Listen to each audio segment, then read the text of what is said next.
দিনে 12 থেকে 16 ঘন্টার কাজ, মজুরি কম, কোনো বিশ্রাম নেই। মানুষ যেন কলকারখানার যন্ত্রাংশ হয়ে উঠেছিল। এমনই এক অমানবিক পরিস্থিতির বিরুদ্ধে গিয়ে লক্ষ লক্ষ মানুষ রাস্তায় নেমেছিল। সেই আন্দোলনের আগুন আজও জ্বলছে। আজ আমরা যে দিনটিকে মহান মে দিবস বলি, সেই দিনটি আসলে কিভাবে এলো? চলুন ফিরে যাই ইতিহাসের সেই রক্তাক্ত অধ্যায়ে। 19 শতাব্দীর শেষ ভাগে আমেরিকায় শ্রমিকদের জীবন ছিল অত্যন্ত কঠিন। কারখানায় তারা দিনে 12 থেকে 16 ঘন্টা পর্যন্ত কাজ করতেন, কিন্তু মজুরি ছিল খুবই সামান্য। কোনো নির্দিষ্ট কাজের সময়সীমা ছিল না। 1884 সালে 7 অক্টোবর আমেরিকান ফেডারেশন অফ লেবারের চতুর্থ সম্মেলনে এক ঐতিহাসিক সিদ্ধান্ত নেওয়া হয়। তারা সারা দেশে সাধারণ ধর্মঘট ঘোষণা করে। দাবি ছিল একটাই, 8 ঘন্টা কাজ, 8 ঘন্টা বিশ্রাম এবং 8 ঘন্টা বিনোদন।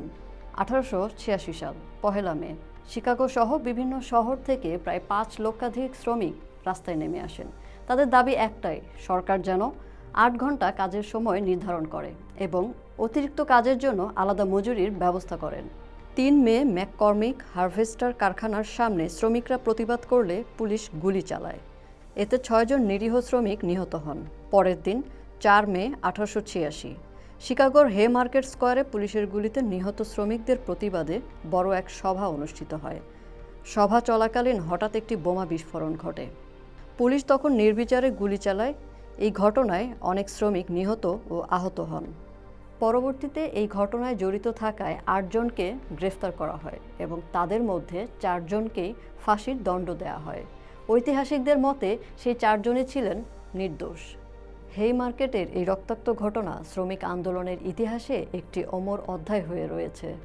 1889 সালে প্যারিসে দ্বিতীয় আন্তর্জাতিক প্রথম কংগ্রেসে ফরাসি বিপ্লবের শতবর্ষ পূর্তিতে শিকাগোর শ্রমিক আন্দোলনকে স্মরণ করে প্রস্তাব করা হয়। প্রতি বছর 1 মে আন্তর্জাতিক শ্রমিক দিবস হিসেবে পালন করা হবে। 1890 সাল থেকে এই দিনটি বিশ্বব্যাপী পালিত হয়ে আসছে। বর্তমানে প্রায় সব দেশেই 1 মে শ্রমিক দিবস হিসেবে স্বীকৃত। বাংলাদেশেও এই দিনটি মহান মে দিবস হিসেবে পালিত হয়।